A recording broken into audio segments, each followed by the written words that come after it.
Hello అండి, అందరు బాగున్నారా? ఇవాళ మేము వంకాయతో స్పెషల్ చేద్దాం అనుకుంటున్నామండి. దాని పేరు వంకాయ మసాలా అని పెడదాం అనుకుంటున్నాము. మీరు ట్రై చేసి ఎలా ఉందో ఒకసారి మాకు టేస్ట్ చూపించండి. టేస్ట్ చూసి మాకు చెప్పండి కామెంట్లో. దానికి కావాల్సిన వంకాయలండి, వీటిని నీట్గా కాల్చుకోవాలి. చూడండి, వంకాయలకి ఇలా ఘాట్లు పెట్టుకోవాలి, లేకపోతే వంకాయలు పగులుతాయండి. సో అన్నిటికీ అలా ఘాట్లు పెట్టేసుకుందాము. తర్వాత వంకాయలకి కొంచెం ఆయిల్ రుద్దుకోవాలండి. అలా పూసుకొని తర్వాత స్టవ్ ఆన్ చేసుకోవాలండి. ఆన్ చేసుకొని మనం ఆయిల్ రాసిన వంకాయలకి కాల్చుకునేది ఉంటుంది కదండి, ఇలాంటిది ఉంటే మీ దగ్గర ఇది తీసుకొని నీట్గా కాల్చుకోండి. బాగా కాలాలి. చూడండి, హాఫ్ కాలేయి, ఇంకొంచెం కాలాలండి.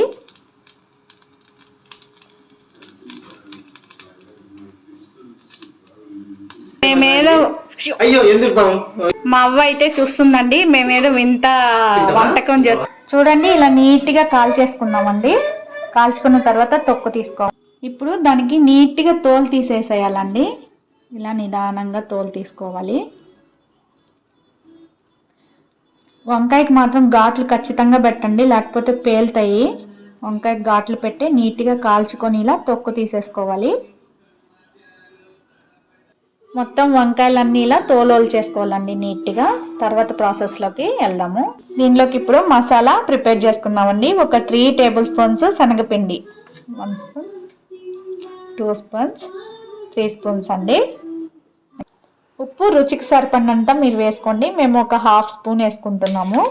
కారం అండి నెక్స్ట్ 1 స్పూన్ వేసుకున్నాము. మీకు అంటే టేస్ట్ని బట్టి మీరు అడ్జస్ట్ చేసుకోండి. పసుపు అండి, మీ టేస్ట్ సరిపడ, మేమైతే ఒక చిటికెడు వేసుకున్నాము. గరం మసాలా ఒక చిన్న స్పూన్ అండి.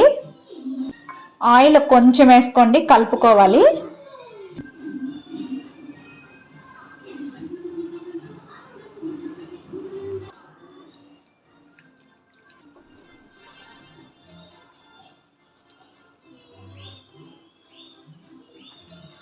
కొంచెం వాటర్ వేసుకుంటూ అలా కలుపుకోవాలండి మనం వేసిన మసాలా పౌడర్స్ అన్నీ.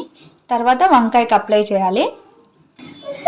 సో ఇలా జారుగా కొంచెం కలుపుకోవాలండి. చూడండి, తవా పెట్టేసుకోవాలి. నాన్ స్టిక్ అయితే నాన్ స్టిక్, ఐరన్ తవా ఉన్న ఐరన్ తవా వాడుకోండి. చూడండి, మొత్తం అలాగా స్ప్రెడ్ చేసేసుకోవాలి వంకాయకి మనం కలిపిన మిశ్రమాన్ని మొత్తము.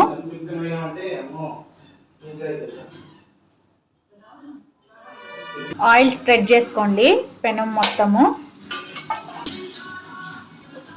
ఇలా వంకాయలు మొత్తం పెట్టేసుకోవాలండి నీట్గా, 1 బై 1 పెట్టేసుకోవాలి. ఇలా మొత్తం స్ప్రెడ్ చేసేసుకోవాలండి నీట్గా. తర్వాత కొంచెం ఇలా తిప్పుకోవాలండి అన్నిటినీ నీట్గా చక్కగా. ఇంట్లో ప్రిపేర్ చేసిన నెయ్యి అండి కొంచెం వేసుకోవాలి వంకాయల్లో, చాలా బాగుంటుంది. అట్లా రాసుకొని తిరగదిప్పుకుంటే చాలా బాగుంటుంది మనం అన్నంలో తినేటప్పుడు. చూడండి ఎంత నీట్గా వచ్చిందో మా వంకాయ. టేస్ట్ ఎలా ఉందో తెలియదండి, మా బ్రదర్ ట్రై చేసి చెప్తాడు. కొత్తిమీర గార్నిష్ చేసుకోవాలి. అన్నంలో కలిపి తింటామండి, మీకు టేస్ట్ ఎలా ఉందో కూడా చూపిస్తాము. మొత్తం ఇలా వంకాయ స్మాష్ చేసేసి కలుపుకోవాలండి రైస్లోకి.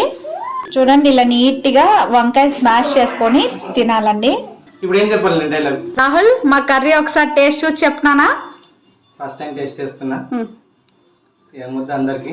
ఓకే, బాగుందా రాహుల్? అద్భుతం. Thank you.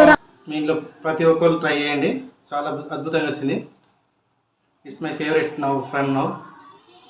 మా ఛానల్ కొంచెం సబ్స్క్రైబ్ చేసుకోండి, లైక్ చేయండి, షేర్ చేయండి. ఓకే అండి, అందరికీ బాయ్ బాయ్.